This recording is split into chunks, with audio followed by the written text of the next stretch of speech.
Bonjour à toutes et à tous. Écoutez, je commençais par dire que je suis très content d'être ici pour ces rencontres.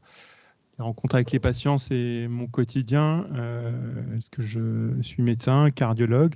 Je m'occupe d'un centre de référence qui est situé à l'hôpital Cochin, qui a la particularité d'être le seul centre de référence neuromusculaire français qui est vraiment dédié aux aspects cardiaques. Donc, je vois beaucoup de patients d'Île-de-France et au-delà, en France, et puis parfois qui viennent de l'étranger pour des prises en charge. Ah oui, c'est vrai que comme il y a le micro, on a l'impression que c'est... Mais je vais hausser le ton. Oui, oui, c'est ce que m'expliquait Caroline. Donc je vais parler un petit peu plus fort en éloignant le micro pour éviter que... Sinon, je peux vous donner un coup de main. les bras cassés. Et donc je disais que mon quotidien, c'est le partage avec les patients et je trouve que c'est très intéressant d'avoir des moments d'échange comme ça, dédiés en dehors de l'hôpital, qui permettent aussi de poser des questions qu'on ne pose pas forcément en consultation, parce que malheureusement, on n'a pas toujours forcément le temps. Donc on m'a demandé de préparer quelques diapositives pour introduire la discussion. Le plus important n'est pas la présentation, mais c'est le fait qu'elle peut permettre d'ouvrir pour échanger et répondre à vos questions. Je crois qu'il y a également une vidéo de témoignage que j'ai eu la possibilité déjà de voir auparavant, qui est vraiment une belle vidéo, c'est un beau témoignage. Donc peut-être que l'on peut commencer par la vidéo si elle est disponible. Je m'appelle Paco, donc je suis un jeune homme de 22 ans. Je suis atteint de dystrophiноpathie de type Becker et actuellement je suis un étudiant en master en informatique et je viens du Pays Basque. J'habite chez mes parents, j'habite toujours chez mes parents à Anglette. Donc j'ai été diagnostiqué myopathie du chêne à l'âge de 4 ans. Ensuite, suite à l'évolution, quand je suis rentré au collège, on s'est rendu compte que c'était pas vraiment myopathie du chêne, mais plus myopathie Becker. Et ensuite, un peu plus tard, on trouvait un autre nom, c'était dystrophiноpathie de type Becker. Donc jusqu'au collège, c'était plus ou moins stable. Je me déplaçais à pied, j'utilisais pas trop le fauteuil, sauf pour les grandes distances. Mais depuis le collège, lycée, maintenant je me déplace en fauteuil à l'extérieur. Et je maintiens toujours la marche à la maison parce que tout est de plein pied, il n'y a pas de marche ni d'obstacle. Donc pour l'instant, je garde la marche chez moi et pour le reste des déplacements, ça se passe en fauteuil. Le plus compliqué à l'heure actuelle, c'est les transferts de la position assis à debout. Parce que quand je suis en fauteuil, il y a pas de souci niveau autonomie, je me déplace sans trop de problèmes. Sauf les endroits qui ne sont pas accessibles, mais ça, il y en a toujours un petit peu. Les seuls problèmes, c'est ouais, justement pour me relever, pour aller aux toilettes, par exemple. Là, c'est un peu plus compliqué parce que je suis pas du tout autonome là-dessus. Alors quand je suis à la fac, tout simplement, je me retiens, je bois pas trop. Ça, c'est clairement un problème, c'est sûr. Mais là, en ce moment, je fais un stage de fin d'études, donc je suis plus à la fac et on a mis en place une solution en entreprise. C'est tout simplement une aide humaine, en fait. J'ai appris à certains de mes collègues une technique pour m'aider à faire le transfert de la position assise à debout. Et ouais, pour l'instant, c'est assez fonctionnel. Et c'est vrai que jusqu'à présent, j'avais jamais essayé ce genre de solution. Je me disais qu'il suffisait juste de se retenir et que ça pouvait passer comme ça, quoi. Alors pour les autres aspects, déjà, jusque l'âge de mes 18 ans, j'ai été très bien suivi. J'avais chaque année un hôpital de jour, je sais pas si ça s'appelle comme ça, où on il y avait une séance d'hôpital de jour où ils contrôlaient tous les aspects musculaires, articulaires, la respiration, le cœur aussi. Enfin voilà, c'était une journée complète où à la fin je voyais le médecin pédiatre qui disait ce qui avait été perdu, ce qui était bien ou pas. Enfin voilà, c'était un bilan chaque année. Ensuite, passé les 18 ans, c'est on est un petit peu livré à nous-mêmes en fait, parce qu'on n'a plus trop ce suivi. Ouais, pendant quelques années, c'était un peu compliqué. Mais ensuite, on a trouvé un médecin à l'hôpital de Bayonne, qui est un médecin neurologue, qui justement proposait cette séance d'hôpital de jour, où il contrôlait la respiration, il y avait aussi des kinés qui venaient pour faire le point. Par contre, au niveau cardiaque, là, c'est un petit peu à part, donc je suis quand même assez bien suivi de près, plusieurs fois par an. Ce que je pourrais dire, c'est que ce qui est important quand on a une maladie génétique comme ça, c'est d'essayer de rencontrer des gens qui ont la même ou qui sont concernés. Franchement, ça aide beaucoup déjà à ne pas se sentir seul. Ensuite, trouver des techniques, des choses qui peuvent améliorer notre vie au quotidien. Donc, je pense que c'est très important de faire ça.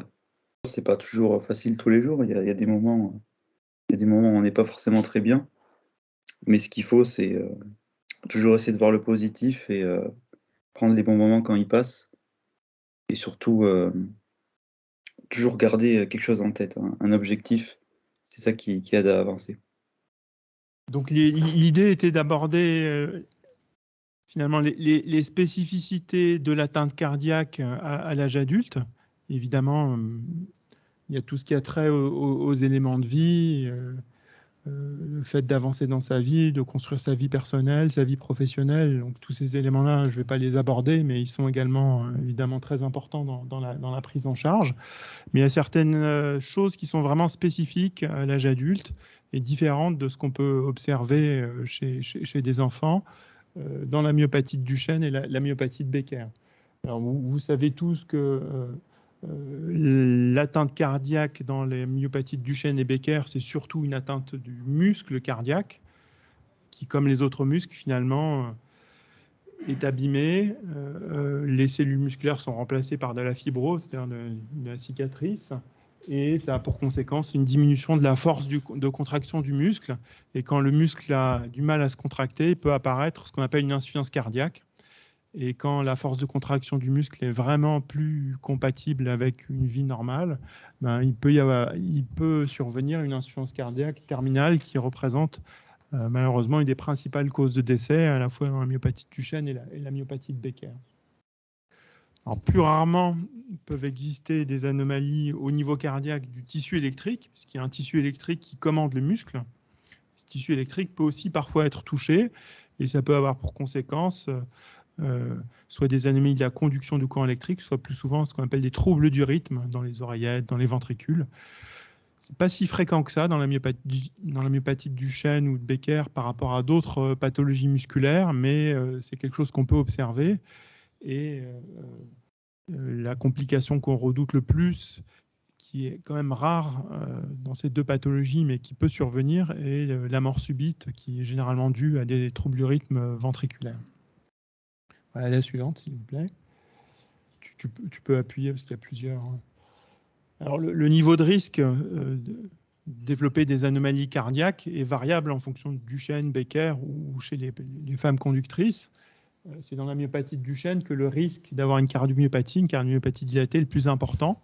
Et vous voyez, en fonction de l'âge, le risque, enfin, ce qu'on appelle la prévalence, c'est-à-dire le pourcentage de patients qui ont une cardiomyopathie dilatée. Et vous voyez qu'avant l'âge de 10 ans, c'est quand même une complication rare. Et après l'âge de 10 ans, la proportion de patients qui ont une cardiomyopathie dilatée augmente. Ça, ce sont les données avant qu'on utilise tous les traitements protecteurs qui existent. Et vous voyez qu'avant l'ère de tous ces traitements, il y avait à l'âge adulte quand même plus de 70% et même probablement au-delà de patients qui avaient une cardiomyopathie dilatée. Donc, c'est une complication quasiment constante dans la myopathie de Duchenne. Pour la myopathie de Becker, c'est quand même moins fréquent. Mais la proportion, tu peux cliquer s'il te plaît, la proportion de patients à l'échelle d'une vie qui développent une cardiomyopathie dilatée est autour de 40%. Voilà. Donc c'est une complication qui est loin d'être exceptionnelle et ça représente quand même une cause de décès fréquent dans la myopathie de Becker, de décès ou de transplantation cardiaque quand il y a une insuffisance cardiaque terminale. Et puis chez les femmes conductrices, le risque est encore plus faible. Il est quand même significatif, 5 à 10% dans les plus grandes études, mais on voit qu'on est nettement en dessous.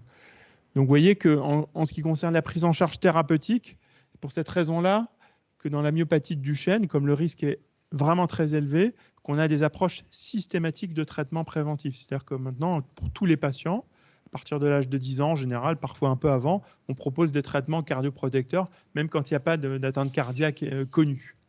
Alors que pour la myopathie de Becker, on est plus sur des prises en charge à la carte. On essaie de détecter tôt des anomalies. Quand il y a des anomalies, on traite, mais on ne traite pas tous les patients en âge donné. Voilà. La suivante, s'il vous plaît. La diapositive suivante, s'il vous plaît. Merci. Donc la précédente, du coup. Oui, c'est ça. Donc, il se pose la question du diagnostic des anomalies. Il y a différentes manières de diagnostiquer, de suivre. Et il y a quand même certaines différences de pratique d'un pays à l'autre.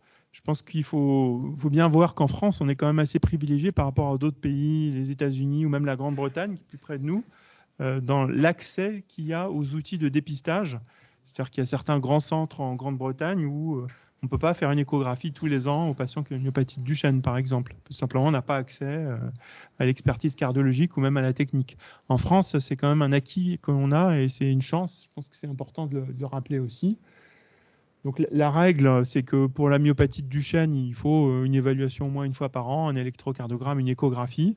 Dans la myopathie de Becker, ça dépend en fait de la sévérité globale de la maladie, de la présence ou pas d'anomalie, mais on est en général entre une fois tous les 2 ans et une fois tous les ans. Les examens qu'on utilise sont des examens généralement simples qui apportent l'essentiel des informations, c'est l'électrocardiogramme et l'échographie, mais de manière ponctuelle, à certains moments, il peut être utile d'utiliser des explorations plus poussées, comme l'IRM. L'IRM cardiaque permet de voir des choses qu'on ne voit pas à l'échographie, notamment au niveau de la structure du muscle cardiaque, voir s'il y a de la fibrose. Parce qu'en échographie, on voit essentiellement si le muscle se contracte. Mais en plus, en IRM, on peut voir des anomalies présentes alors que Et donc l'IRM, c'est une technique qu'on avait beaucoup de mal à obtenir en France, mais son accès se généralise. Et donc il y a vraiment une vraie place pour l'IRM dans le dépistage, pas tous les ans comme les autres examens, mais de temps en temps pour avoir un bilan un peu plus précis. Puis après, il y a d'autres explorations comme le Holter ECG qui peuvent être utiles, mais pas de manière répétée comme l'électrocardiogramme et l'échographie. La suivante, s'il vous plaît.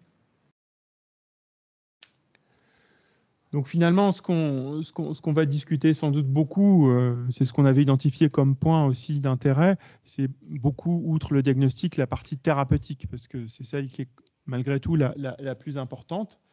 Et là, par rapport au traitement, je pense qu'il est important de voir qu'il y a quand même beaucoup de médicaments qui ont montré une efficacité. Et pas uniquement une efficacité modérée sur des choses, mais vraiment une vraie efficacité en termes de bénéfices et d'espérance de vie et d'amélioration du pronostic sur le long terme. Vous avez vu que historiquement, il y avait énormément de patients avant l'ère de tous les traitements préventifs qui existent, avec une myopathie de Duchenne ou avec une myopathie de Becker, qui décédaient tôt, jeunes, notamment dans la myopathie de Duchenne dès l'adolescence, d'insuffisance cardiaque terminale. Il en reste toujours, malheureusement, beaucoup trop, mais beaucoup moins qu'avant. Il y a beaucoup d'études qui montrent l'effet des traitements, des choses simples, qui est vraiment très significatif pour améliorer la survie et améliorer le pronostic à long terme. Et dans les traitements dont on dispose, il y a toute une palette de médicaments qui sont des traitements qui, au départ, avaient été développés pour traiter l'insuffisance cardiaque en population générale, qu'on a utilisé dans la myopathie de Duchenne. Le principal que vous connaissez tous, ce sont les inhibiteurs d'enzymioconversion. Le perindopril, Coversil, voilà. Et puis après, il y a d'autres médicaments d'insuffisance cardiaque qui ont été développés et qui sont potentiellement efficaces. Je ne vais pas tout passer en revue, ce n'est pas l'objectif ici, mais on a un certain nombre de médicaments disponibles qui peuvent fonctionner, qu'on n'utilise pas tous de manière significative, mais de manière systématique, mais qu'on utilise dès qu'on a l'impression que la maladie progresse ou qu'il y a des anomalies qui se développent. Après, les corticoïdes dont on a déjà parlé avant cette session, ils ont vraisemblablement aussi un effet bénéfique au niveau cardiaque aussi. On s'est longtemps posé la question, c'est pas si évident que ça, hein, parce que généralement, les corticoïdes, on n'aime pas trop les utiliser chez les personnes qui ont des pathologies cardiaques en général, mais on s'est aperçu que dans la myopathie de Duchenne, il y a malgré tout un effet bénéfique que notre groupe a pu montrer dans un certain nombre d'études, comme on l'avait fait pour les inhibiteurs de l'enzyme de conversion. Et puis après, ça, ce sont les traitements pharmacologiques, les médicaments assez simples. Et puis après, la cardiologie a fait beaucoup de progrès au cours des 20 dernières années, des progrès techniques. Et il y a un certain nombre d'outils qui existent maintenant, notamment les implantations de dispositifs, les défibrillateurs, les assistantes circulatoires, qu'on utilise beaucoup en population générale et qu'on commence à utiliser ou qu'on utilise de plus en plus dans la myopathie de Duchenne. Chaque fois qu'on a des nouveaux outils comme ça, il faut vraiment, c'était vraiment la disposition d'esprit de notre équipe, était vraiment de mettre à disposition toutes les innovations qui arrivent pour nos patients. Et on commence à utiliser ces approches-là qui sont un peu plus complexes. Et je pense que c'est important qu'on en discute. Ça fait partie des points à évoquer, les assistances circulatoires et un certain nombre d'autres choses. La suivante, s'il vous plaît. En conclusion, c'est la dernière diapositive. Après, on va pouvoir répondre aux questions. À l'âge adulte, dans la myopathie de Duchenne, dans la myopathie de Becker, ce qu'il faut garder à l'esprit, c'est que toutes les stratégies préventives qui ont été développées au départ pour initier des traitements, surtout à l'âge pédiatrique, elles sont toujours valables. Et s'il y a un moment, quand on voit parfois des patients, notamment qui viennent d'autres pays, vous me demandez si on voit d'autres patients, parfois on voit des patients qui viennent d'autres pays, qui sont adultes et qui n'ont même pas reçu les traitements qu'on utilise à l'âge pédiatrique. On va regarder les registres aux États-Unis. On est dans un pays développé, riche. Voilà. Quand on enregistre les registres aux États-Unis, si vous prenez la myopathie de Duchenne, vous avez plus de la moitié des patients qui ne reçoivent pas les IEC en traitement préventif, alors que toutes les études montrent que ça prolonge l'espérance de vie. La moitié des patients. Et quand on prend même des patients qui ont déjà une cardiomyopathie débutante, une indication formelle d'IEC, il y a beaucoup de patients qui ne sont pas traités aux États-Unis. Ouais. Donc, à l'âge adulte, il n'est pas trop tard pour initier les traitements. Un des messages principaux, c'est qu'on a des médicaments qui marchent. Et une des difficultés que l'on a, et c'est, je pense, quand même responsable probablement d'une perte de chance, c'est que malheureusement, il y a beaucoup de patients qui ne reçoivent pas les traitements aux doses maximales. C'est-à-dire que c'est bien de débuter les traitements, mais il faut augmenter les doses. Ce n'est pas toujours facile dans le cadre d'une consultation pluridisciplinaire annuelle, mais il faut trouver des moyens d'y parvenir malgré tout. Et puis il y a la question des corticoïdes, on en a parlé, enfin on a commencé à en parler, on pourra en reparler en ce qui concerne les aspects cardiaques. Donc j'avais fait une ou deux diapositives sur l'assistance circulatoire et sur le défibrillateur. Je vous propose simplement de les garder de côté et de vous les montrer s'il y a des questions qui émergent sur ce sujet-là. Pour ne pas être trop long, je vous propose qu'on commence à répondre aux questions qui peuvent venir. Parce que sinon les collègues ils en... Ah d'accord. Alors moi j'ai une question concernant le rythme cardiaque. J'ai mon fils qui est passé du service enfant au service adulte à la Timone et on s'est aperçu qu'il avait un rythme assez élevé. Donc quand il est rentré pour faire l'échographie cardiaque, il était à presque 130. Et bon, ça a baissé, mais on l'a surveillé pendant quelques temps. Il était à 100, 110 et on s'est demandé si c'était normal. Donc, j'ai un peu repris ses anciens examens. J'ai vu qu'il était à 100. Alors, ma question est-ce que c'est normal que ces enfants-là qui ont une myopathie du chêne ont un rythme cardiaque élevé, comme ça, à 100, entre 100 et 110? Merci. Merci. Effectivement, ça, c'est une constatation que l'on fait chez une majorité de patients. C'est quand le rythme cardiaque est inférieur à 100 qu'on se demande s'il n'y a pas quelque chose. La norme, c'est que le rythme cardiaque est élevé et reste élevé, parce que vous savez, plus on vieillit et plus le rythme cardiaque a tendance à diminuer. Enfin, je parle plutôt des enfants, des adolescents, puis après des adultes. Mais ça, c'est une constatation qui est assez nette. C'est le rythme normal qui s'accélère. Ce n'est pas une arythmie à proprement parler. Ce n'est pas un rythme qui naît à un endroit pathologique dans le cœur. C'est comme si le cœur battait trop vite, comme quand on fait un effort, par exemple. Et donc ça, le mécanisme, il a été étudié dans un certain nombre de travaux menés en Europe et aux États-Unis. On n'a pas de réponse claire par rapport à ça. On pense qu'il y a probablement des anomalies de ce qu'on appelle le système nerveux autonome, c'est-à-dire le système nerveux qui fait que votre cœur s'accélère quand vous faites un effort ou quand vous êtes stressé. Donc ça, c'est probablement la cause. Après, est-ce que c'est délétère sur le long terme? Ça, on ne sait pas. Donc ça fait partie des choses qu'on est en train d'analyser dans nos bases de données. Et c'était une des raisons aussi pour laquelle on a proposé d'utiliser en prévention primaire, en plus des IEC, les bêta-bloquants. Parce que les bêta-bloquants sont des médicaments qui permettent de ralentir le rythme cardiaque et ce sont des médicaments qui en même temps sont des bons médicaments pour traiter l'insuffisance cardiaque. Donc c'est dit, avec ces médicaments, on pourra sans doute faire d'une pierre deux coups. Et donc il y a une première étude qui a été menée avec les bêta-bloquants en Grande-Bretagne. Malheureusement, les résultats ne sont pas concluants, il n'y a pas assez de patients inclus. Et nous, on a mené une étude en France dont on est en train d'analyser les résultats. Voilà. Donc ce que l'on fait en pratique, c'est que quand un patient a le cœur rapide, qui ne se plaint de rien, en général, on est attentiste. Et il y a quand même, je dirais, un bon tiers des patients qui se disent « Oh, je sens mon cœur qui bat vite au changement de position ou de manière spontanée », un peu comme des palpitations. Et dans ces cas-là, on met un bêta-bloquant à faible dose et ça a tendance à atténuer ce genre de symptômes. Voilà. S'il se plaint de rien, il n'y a pas d'urgence à traiter.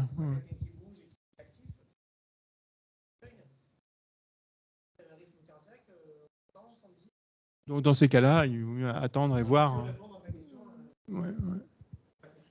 Mais ça, c'est vraiment, c'est la règle. Hein. Ouais. La règle des Duchenne et très peu des Becker. Quelques patients, notamment les Becker qui ont des formes plutôt un peu plus sévères.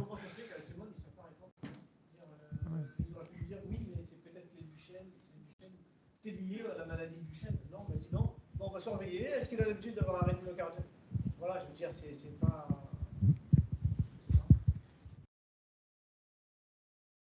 Simplement une petite remarque qui n'a rien de scientifique, mais qui est, tous les parents ont dû passer par là, c'est que le passage de nos gamins de pédiatrie à adulte est un passage parfois très difficile et parce que en pédiatrie, entre parenthèses, ils sont coucounés un petit peu et tout d'un coup, en passage adulte, c'est beaucoup plus à la chaîne entre guillemets, quoi. Mais c'est très difficile parfois de ce passage-là pour les gamins, quoi. Ah bah, complètement, c'est vrai que les ex-enfants qui deviennent des adultes ont l'impression d'être parachutés dans un monde qui peut même paraître un peu hostile au départ. Ne serait-ce que souvent le passage du tutoiement au vouvoiement, parce que la règle souvent c'est de vous voyer. Voilà. Ça fait...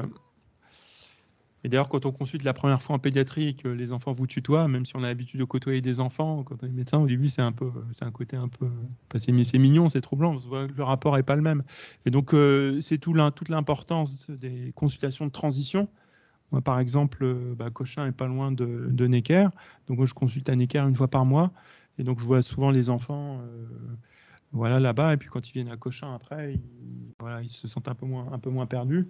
Et je pense que c'est le genre de choses qu'il faut essayer de faire le plus possible avec les moyens dont on dispose. Je pense que tout le monde souhaiterait faire ça. Malheureusement, tout le monde n'a pas les moyens dans son centre aussi pour le faire, parce que bon, vous lisez comme tout le monde des journaux et puis vous côtoyez l'hôpital.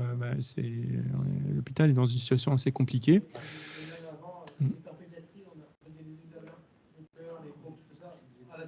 Oui.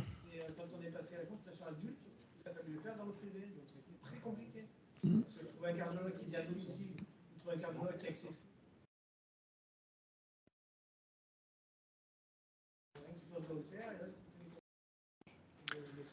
Quand vous êtes cardiologue hospitalier, on vous demande de vous occuper des patients de cardiologie, c'est-à-dire qui viennent pour un problème purement cardiologique, plus de voir les patients adressés par les collègues d'autres spécialités, donc en neuromusculaire, en oncologie, enfin en cancérologie, parce qu'il y a plus...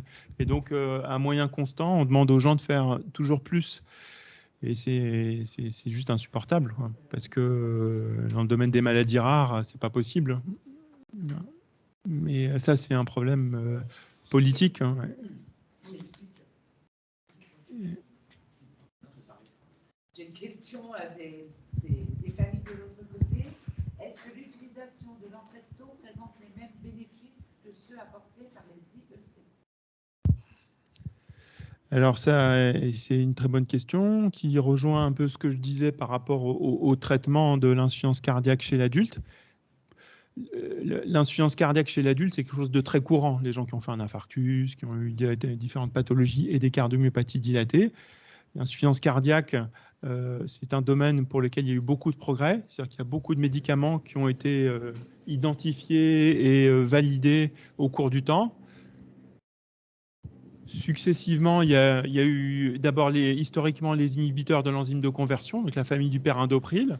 Après, il y a eu les bêta-bloquants, et puis après, il y a eu 4 ou 5 autres médicaments, dont l'Entresto, qui doit être le numéro 4 sur la liste parmi le millefeuille des traitements qui apportent un bénéfice. Et donc, dans la myopathie de Duchenne, ce que l'on a fait, c'est qu'on a dit, tiens, ces médicaments-là marchent en population, entre guillemets, générale, on va les essayer dans la myopathie de Duchenne, et on va même les essayer en prévention, c'est-à-dire avant que l'insuffisance cardiaque soit présente. Donc, c'est ce qu'on a fait avec les IEC. C'était en France, c'était notre équipe qui l'avait montré en premier. Maintenant, on les utilise partout. C'est ce qu'on a essayé de faire avec les bêta-bloquants, c'est ce dont je vous parlais. Ça a été fait aussi avec une famille qu'on appelle les anti-aldostérone. Il y a un médicament qui s'appelle, deux médicaments, eplérenone et spironolactone. Il y a eu un essai qui avait été mené en Grande-Bretagne et on les utilise. En tout cas, moi, je les utilise de plus en plus. Et puis, le 4e médicament sur la liste, c'est effectivement l'Entresto. C'est un médicament supplémentaire. Alors, moi, c'est un médicament que je commence à utiliser, mais généralement, je ne l'utilise pas chez tous les patients à l'âge de 10 ans. Voilà. J'ai tendance à l'utiliser à titre personnel. Ce ne sont pas des choses validées, mais pour avancer, je pense qu'il faut aussi faire des choses qui ne sont pas totalement validées. On l'utilise en général quand il y a une anomalie de la force de contraction du muscle qui est significative. Vous savez que pour évaluer la force de contraction du muscle cardiaque, le principal marqueur, c'est la fraction d'éjection. On consulte chez le cardiologue à combien est la fraction d'éjection. Avant la consultation, à combien va être la fraction d'éjection. C'est vraiment le motif de... C'est le paramètre le plus important et c'est aussi, il y a toujours une forte attente en consultation par rapport à ça. Les familles très souvent demandent.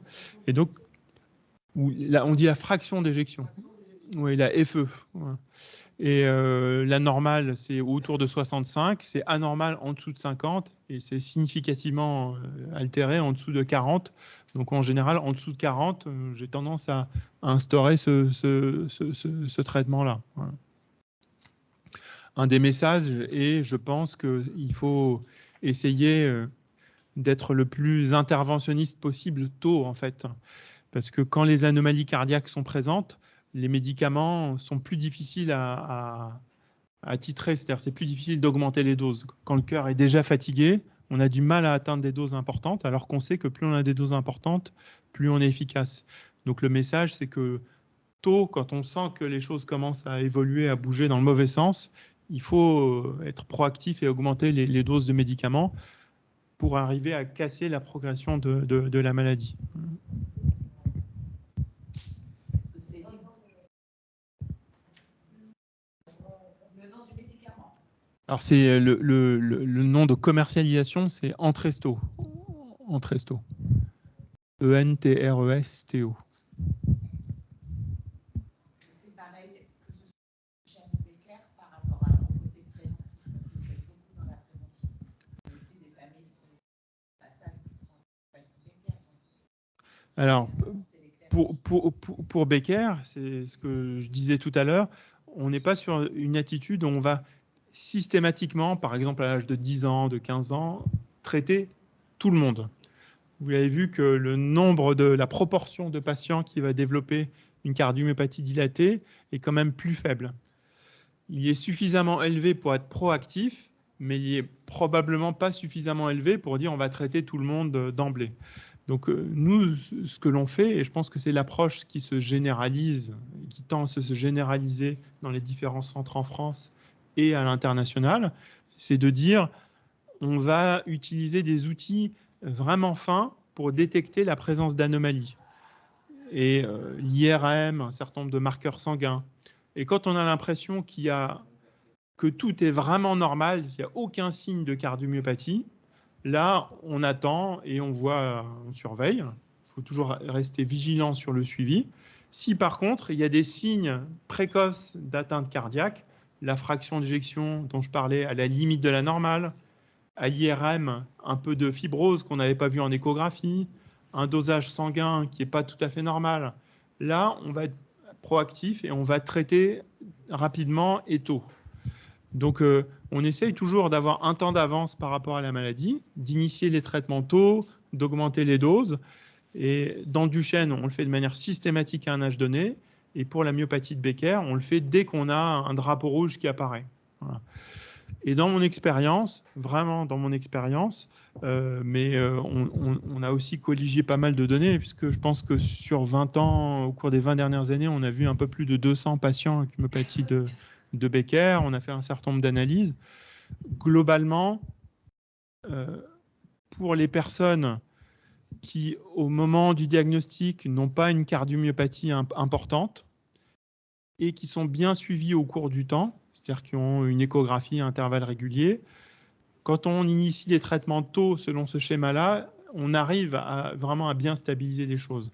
Les patients que malheureusement on a vu qui ont évolué vers l'insuffisance cardiaque terminale, je ne parle pas de la mort subite, c'est un problème différent, mais qui ont évolué vers l'insuffisance cardiaque avec une myopathie de Becker, c'est souvent des personnes qui, soit dès le moment du diagnostic initial, avaient déjà un problème cardiaque important, qui était passé inaperçu. On a fait le diagnostic devant des symptômes musculaires, mais au moment du diagnostic, on s'est aperçu que le cœur était vraiment fatigué, ou bien des personnes en rupture de suivi, et malgré tout des personnes qui sont suivies, qui ont un traitement, et puis pour des raisons personnelles, qui n'ont plus de suivi, qui ont arrêté les médicaments.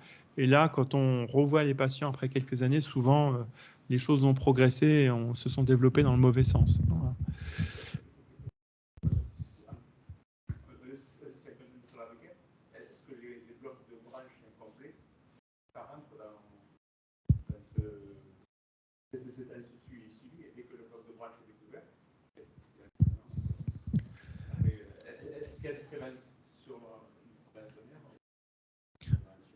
Oui, effectivement, il y a, je vous parlais dans la diapositive de départ, les anomalies du muscle cardiaque et les anomalies électriques. Et les anomalies électriques peuvent être une des manifestations de la maladie.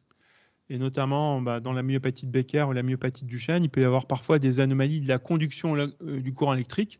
C'est-à-dire que dans le cœur, vous avez un circuit qui est assez simple, qui démarre dans la partie supérieure du cœur, qui conduit le courant électrique jusqu'à la partie inférieure du cœur. Et c'est ce courant électrique qui déclenche la contraction du muscle. Et parfois, ces câbles électriques peuvent s'user, et c'est un des signes de la maladie. Il y a même dans 5% des cas dans la myopathie de Becker, parfois des anomalies de la conduction du courant électrique tellement importantes qu'on est obligé d'implanter un pacemaker, voilà, parce que les gens font des malaises. Et donc, quand il y a effectivement des anomalies, des blocs de branches, s'ils sont significatifs, parce que parfois c'est à la limite de la significativité, et là, ça ne pose absolument aucun problème.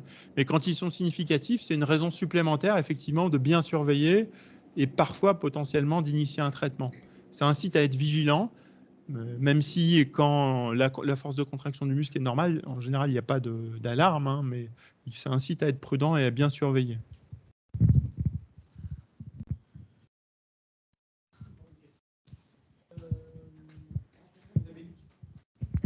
Elle marche pas super. Merci. Vous avez dit qu'on pouvait faire une IRM en complémentarité d'examen. Et moi, je parle pour mon fils, parce que c'est mon expérience. Il a une arthrodèse dans le dos, donc il a 2 tiges en titane. Est-ce qu'il est possible de faire un IRM ou pas? Ou alors un scanner suffit, je ne sais pas. Alors, le matériel étranger, la dernière génération de matériel qu'on implante, ne sont pas une contre-indication à faire une IRM. Il y a beaucoup de choses qui étaient des contre-indications, les défibrillateurs, les pacemakers, qui ne sont plus des contre-indications. Donc, quand il y a une indication à faire une IRM cérébrale, voilà, la seule chose qu'il faut savoir, c'est que malgré tout, le matériel génère souvent des artefacts, c'est-à-dire que ça peut rendre plus difficile l'interprétation des images. Voilà. Donc, il faut vérifier quand le matériel a été implanté, vérifier qu'il est compatible. Et puis ensuite, il faut garder à l'esprit qu'il y a potentiellement des artefacts. Parfois, malgré tout, on peut voir, notamment voir ce que l'on recherche, des anomalies du tissulaire. Et puis parfois, on ne voit pas suffisamment et malheureusement, on n'a pas accès à cette information-là. Mais c'est possible. Ouais. Alors, on doit par exemple débuter une étude à la rentrée prochaine dans la myopathie de Duchenne. On a déjà mené une étude de ce type-là dans la myopathie de Becker il y a quelques années, où on a inclus un certain nombre de patients. Pour le projet Becker, c'était 100 patients. Pour le projet Duchenne, ce sera 150 patients, à qui on a proposé une IRM, une prise de sang avec une collection biologique au départ, et puis ensuite à 3 ans et à 5 ans. Et l'idée était d'avoir des données de référence justement pour valider la place de l'IRM et surtout pour avoir des données de référence pour les essais thérapeutiques, notamment pour toutes les thérapies innovantes. Et on n'a pas exclu les patients avec du matériel ou des arthrodèses. Donc on verra. Mais l'IRM n'est pas toujours faisable non plus, parce que vous savez comment ça se passe quand on passe une IRM, on est allongé. Déjà, c'est pas possible pour tout le monde d'être allongé pendant un certain temps à cause des douleurs, des rétractions musculaires, de la ventilation, de tout ce qu'il peut y avoir. Donc, on peut pas toujours le faire. Nous, parmi les patients avec une myopathie de Becker, qui étaient des adultes qui ont participé, il y a quand même 20% qui n'ont pas réussi à faire un examen complet. Hein. Donc, vous voyez que l'IRM, on n'arrive pas toujours à la faire. Donc, il faut des protocoles courts. Il faut s'adapter à la demande du patient. Il faut avoir des techniciens qui sont à l'écoute voilà, quand il y a une douleur, quand il y a quelque chose qui intervienne. Il ne faut pas faire comme une IRM lambda où on met le patient dans le tunnel et puis après on se dit bon. Donc il faut aussi être vigilant. Il y a une question qui est qu'est-ce que l'assistance circulatoire? Est-ce que vous pouvez revenir juste sur le diaporama, s'il vous plaît? Si vous l'avez toujours. En attendant, il y a un petit témoignage, donc je vais vous le... C'est un message pour vous, docteur. Bonjour, docteur Ouahabi, je suis Julien Marie, atteint de myopathie du chêne. Je vous voyais dans les années 90 et 2000, ça nous rajeunit, dès 7 ans. J'ai commencé les IEC, aujourd'hui j'ai 34 ans. Je continue le traitement, pas d'effet secondaire. Merci à l'Institut de biologie. Voilà, j'ai Julien sourit, mais j'ai... Bonjour. Voilà. Ça fait plaisir. Bonjour, le micro marche pas, je crois. Je résoudre un problème technique pour... On t'entend pas malheureusement. Si, ça a failli. C'est moi qui coupe les micros. Oui, vous m'entendez pas? Allez-y. Oui, vous m'entendez? Ah, c'est dommage, je ne peux pas répondre. Essaye, Julien, essaye de nous parler. Oui, bonjour, vous m'entendez dans la salle? Malheureusement, on ne t'entend pas. Pas de son. Ça oui. Voyez.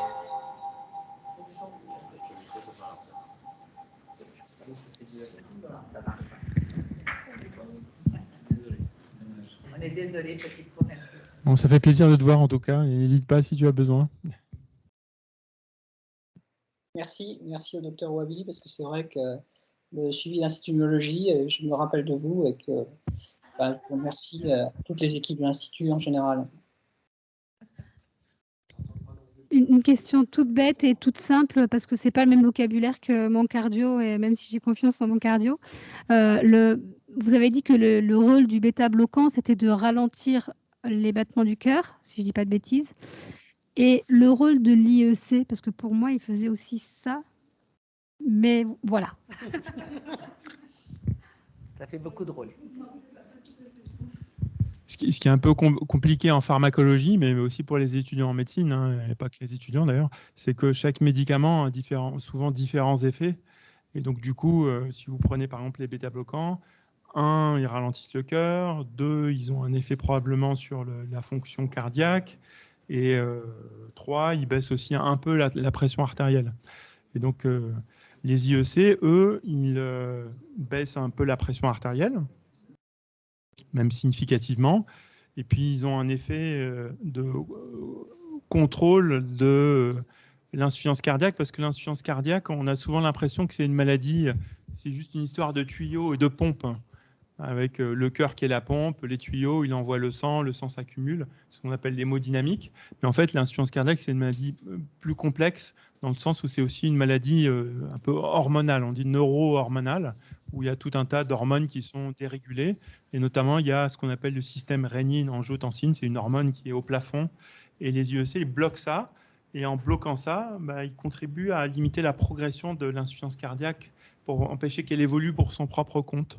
Et ça a pour conséquence une préservation de la fonction cardiaque, une prévention de l'apparition de la fibrose au niveau du muscle cardiaque. Et donc, c'est des effets qui sont assez complexes. Mais par contre, les IEC, eux, ils n'agissent pas sur la fréquence cardiaque.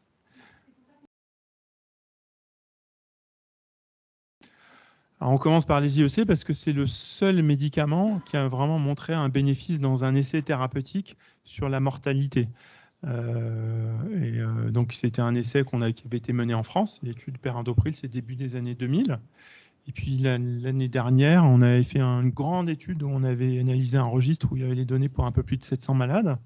Et on a montré dans la vraie vie que les IEC, effectivement, comme dans cet essai thérapeutique qui avait inclus peu de malades, mais dans la vraie vie, qui avait un impact très important en termes d'espérance de vie, parce qu'il y avait beaucoup moins d'insuffisance cardiaque sévère. Et donc les IEC, c'est la pierre angulaire du traitement, c'est le socle sur lequel repose tout le reste du traitement. Puis après, on rajoute éventuellement d'autres médicaments en fonction du contexte. Mais la base, c'est ça.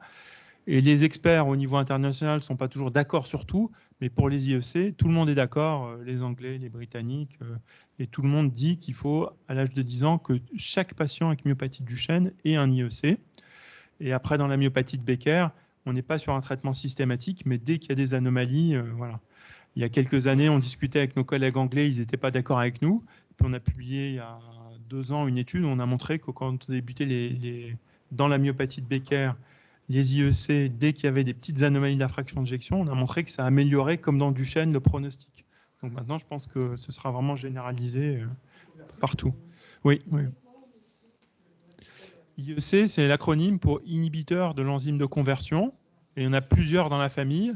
Et le plus utilisé, c'est le perindopril ou Coversil. C'est pareil, juste perindopril, c'est le nom de la molécule, la dénomination internationale. Donc, partout dans le monde, on dit perindopril. Puis le nom commercial en France, c'est Coversil.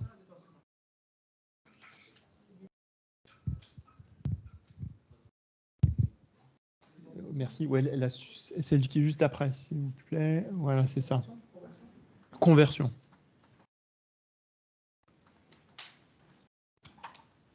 Donc, alors, d'abord, qu'est-ce que c'est que l'assistance circulatoire? L'assistance circulatoire, c'est un type de dispositif qui a été développé pour les patients qui ont une insuffisance cardiaque en général, et notamment une insuffisance cardiaque avec une faiblesse de la partie gauche du cœur. Ça fait très longtemps qu'il y a un certain nombre d'académiques et puis d'industriels qui essaient de développer des appareils comme ça qui permettent de supplanter à la diminution de force de contraction du muscle. Vous avez tous entendu parler de Carmat, par exemple, le cœur artificiel, peut-être. C'est un cœur totalement implantable. Et puis, il y a un certain nombre d'appareils qui existent, eux, depuis un certain nombre d'années, qui sont des systèmes de pompe, en fait. On dit, voilà, le cœur est trop fatigué pour pomper le cœur, c'est-à-dire aspirer le sang et l'éjecter. Donc, on implante un dispositif extérieur, une pompe, un peu comme une dérivation, qui va aspirer le sang en amont du cœur et qui va injecter le sang en aval du cœur et qui va faire ce travail-là de pompe à la place du cœur défaillant. Donc, il y a eu plusieurs générations dans le développement de ces appareils. Les premières étaient des dispositifs vraiment lourds et compliqués. Et la dernière génération est vraiment un système extrêmement miniaturisé, avec beaucoup moins de complications, beaucoup moins de complications que les premières générations. Et probablement que dans 5 ans, 10 ans, on aura des matériels encore beaucoup plus performants. Et donc maintenant, chez des patients qui ont une insuffisance cardiaque terminale, je ne parle pas de la myopathie de Duchenne ni de la myopathie de Becker, chez des patients qui ont une insuffisance cardiaque terminale, on propose généralement une transplantation cardiaque en première intention. Mais quand on ne peut pas proposer une transplantation, soit parce qu'elle est contre-indiquée, soit parce que malheureusement, vous savez qu'il y a une pénurie de greffons, c'est-à-dire qu'il y a plus de demandeurs que de greffons. Donc, il faut bien proposer une solution aux personnes qui ne peuvent pas en avoir. Et bien là, on peut proposer l'implantation de ces appareils-là, soit de manière définitive, soit en attendant qu'il y ait un greffon qui se libère, quoi. Et donc, ce sont des appareils qu'on implante de manière chirurgicale et qu'on place. Oui, dernière génération, qu'on place à la pointe du cœur. Et finalement, tout est internalisé, sauf un fil. Il y a un petit pansement ici, qui est le cordon d'alimentation. Et dans les dernières études, il y a cette partie-là qui est dans le corps, et le fil, et tout le reste est extérieur. Donc il y a un boîtier qui permet de dire, voilà, tout marche bien, la pompe tourne à telle vitesse, et puis il y a un système d'alimentation. En population, chez les personnes qui sont marchantes, juste pour vous donner un exemple, enfin pour vous expliquer un peu le quotidien des patients qui ont ces appareils-là, il y a des personnes qui travaillent, évidemment, qui vont faire leur footing, même qui partent en vacances, qui partent à l'étranger avec. Et quand on arrive à trouver la bonne indication, ça peut vraiment être une bonne option. Alors, je pense que toute la question n'est pas de dire, voilà, on va proposer d'implanter des assistants circulatoires à tout le monde, parce que je pense que c'est quand même quelque chose de lourd, il faut le vouloir, tout le monde ne souhaiterait pas ça. Moi, je ne sais pas, partie personnelle, si je souhaiterais avoir une assistance comme ça, mais c'est en tout cas une option qui existe. Il y a un certain nombre de critères qui font qu'on peut proposer ou pas aussi l'assistance. Je vous disais que c'est la partie gauche du cœur. Il faut aussi que la partie droite du cœur fonctionne bien, ce qui n'est pas le cas chez tout le monde. Il faut aussi que l'état respiratoire le permette. Il faut qu'il n'y ait pas des problèmes d'infection récurrents, parce que s'il y a une infection du dispositif, c'est très compliqué à gérer. Il faut que le dispositif puisse être géré au quotidien. Voilà. Donc, ce n'est pas possible de rendre service à tout le monde en l'implantant. Mais il y a un certain nombre de patients à qui nous, on a proposé cette option, des patients avec myopathie de Duchenne et des patients avec myopathie de Becker. On a été assez restrictif dans le sens où on voulait vraiment le proposer qu'à des personnes pour lesquelles on était sûr qu'ils seraient heureux et qui vivent une vie satisfaisante avec. Et jusqu'à présent, on a eu de bons résultats. On n'a pas proposé à 50 personnes. Hein. On a implanté à peu près une dizaine de patients. Et à ce jour, il n'y a pas eu de patient qui a eu de complications et les choses se sont bien passées. Voilà. Après, il y a certains centres à l'international qui sont peut-être un petit peu plus proactifs, c'est-à-dire qu'ils vont proposer des implantations comme ça. Je pense qu'il faut être précautionneux, il faut bien discuter, c'est un échange qu'il doit y avoir entre le patient et le médecin. Et il faut juste savoir que c'est une option qui parfois est possible, mais que malheureusement, on ne peut pas toujours le proposer. Voilà. Et on va compresser au niveau du temps. Donc, transplanter un cœur non myopathe chez un myopathe, est-ce que le cœur va se réatrophier? Alors ça, c'est effectivement une question qu'on s'est posée quand on a commencé à proposer des transplantations à des patients qui ont des maladies génétiques, donc la myopathie de Duchenne, myopathie de Becker ou d'autres maladies, enfin surtout la myopathie de Becker. Et il y a un certain nombre d'études spécifiques qui ont été faites où parfois il y a des patients qui sont transplantés une fois et puis la durée de vie des greffons n'est pas non plus éternelle. Notamment, il y a un certain nombre d'années quand tous les traitements pour réguler l'immunité après la transplantation et pour empêcher le rejet n'étaient pas aussi efficaces. Donc il y a des patients qui avaient une deuxième transplantation. Donc ce qu'on a fait, c'est qu'on avait à ce moment-là analysé le premier cœur qui avait été transplanté et on avait regardé si la mutation était apparue et on n'a jamais identifié l'apparition de la mutation. Voilà. Et sur les données dont on dispose dans la myopathie de Becker, le premier patient avec une myopathie de Becker greffé dans le monde a été greffé à Paris. Et je crois qu'à ce jour, on a 25 ou 30 patients avec une myopathie de Becker qui ont eu une transplantation cardiaque en région parisienne. Il y en a d'autres en France. Et on a comparé le devenir des patients avec myopathie de Becker à celui des patients avec d'autres pathologies, post-infarctus ou autres. Et on a obtenu exactement les mêmes résultats. C'est-à-dire qu'il n'y a pas plus de complications. Donc voilà.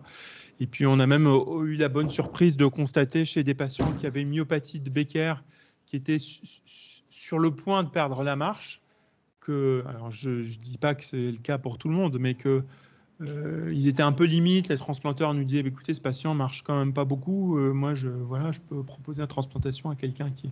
On a dit, non, il faut quand même essayer. Et il y a plusieurs patients qui, en récupérant un débit cardiaque normal, en n'ayant plus un cœur fatigué et une insuffisance cardiaque importante, ont bien récupéré au plan musculaire. Donc dans les situations un peu limites, on a plutôt tendance à pousser pour proposer la greffe et les résultats sont généralement bons. Pour la myopathie de Becker. Merci. Question? Ah.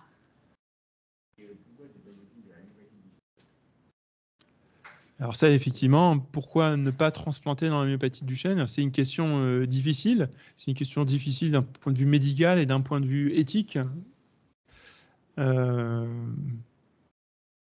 Alors, on a tous été confrontés en tant que médecins à des situations où on a vu des patients avec myopathie de Duchenne évoluer vers l'insuffisance cardiaque terminale et décéder. Et ce sont des situations dramatiques.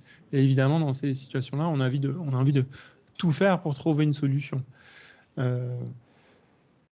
C'est pour ça aussi qu'on a développé cette option de l'assistance, parce que pour plus être confronté à ces situations-là où on est dans une prise en charge palliative alors qu'on aimerait proposer un traitement curatif et gagner des années de vie. L'option de la transplantation, et là, c'est ce qui s'est finalement passé au niveau international, c'est dans tous les pays à peu près comme ça. Dans le monde, au cours des 20 dernières années, à ma connaissance, il y a peut-être 1 ou 2 patients avec une myopathie de Duchenne qui ont eu une greffe cardiaque. Donc, pour ainsi dire, personne en fait. Hein. Voilà. Les principaux motifs sont, la présence de l'atteinte respiratoire. C'est-à-dire que quand il y a une insuffisance respiratoire associée, la greffe cardiaque, il y a ce qu'on appelle une sternotomie, c'est-à-dire que c'est comme pour un pontage coronaire, c'est une opération à cœur ouvert, il faut ouvrir le sternum, écarter les muscles, le thorax, on endommage malgré tout les muscles respiratoires, récupérer une fonction respiratoire au décours de l'intervention est compliqué, donc il y a un risque important de décompensation de la fonction respiratoire au décours avec toutes les complications qui peuvent aller, avec les infections. Qui dit infection dit aussi sur un terrain immunosupprimé après la greffe, risque d'infection généralisée. Donc il y a toutes ces complications-là. Et puis il y a aussi le fait que les transplanteurs, ce qu'on peut comprendre, ils nous disent, voilà, vous voulez greffer ce patient-là qui a certes une insuffisance cardiaque comme un autre patient, mais qui a en plus une insuffisance respiratoire avec une capacité vitale basse. Voilà, il a plus de chances d'avoir une insuffisance respiratoire dans 2, 3, 5 ans qu'un patient qui n'a pas d'atteinte respiratoire. Donc c'est très difficile d'argumenter ça avec les transplanteurs. C'est très frustrant pour nous, mais c'est la dure réalité. Et si on était dans un contexte où il n'y avait pas de pénurie de greffons, on ne se poserait pas ces questions-là. Hein, et on dirait, bon, allez, on tente le coup. Mais comme il y a une situation de pénurie de greffons, c'est très, très compliqué. Et la gestion de la liste de greffe, c'est-à-dire l'inscription sur la liste et ensuite la priorisation, parce que vous pouvez être sur la liste de greffe et puis être tout en bas et attendre 20 ans, jamais vous n'avez accès au greffon. C'est quelque chose de très très compliqué pour les personnes qui sont extérieures à ça. Voilà, toutes ces raisons-là. Puis après, il y a d'autres choses qui passent quand même au second plan par rapport à la fonction respiratoire, c'est la fonction musculaire. C'est-à-dire qu'en post-transplantation, les personnes qui peuvent avoir un programme de réadaptation, où ils pédalent, où ils se réentraînent, ont un meilleur devenir du greffon que les personnes qui n'ont pas de réadaptation. Donc quand les personnes ont perdu la marche, c'est très difficile de défendre les dossiers. Je vous disais, pour les patients avec myopathie de Becker, on essaie de se battre en disant, voilà, je pense que si ce patient est greffé, il va remarcher, donc on pourra faire au moins un peu de réentraînement. Mais pour les patients avec myopathie de Duchenne, quand on arrive à l'âge où on discute la greffe, c'est en 99% des cas un âge où la marche a été perdue. Donc c'est compliqué. Je voudrais quand même dire un mot. Il y a 37 ans, c'est au moment où mon fils a été diagnostiqué, et maintenant, il y a un progrès énorme, quoi. C'est complètement fou, quoi, ce qui s'est passé.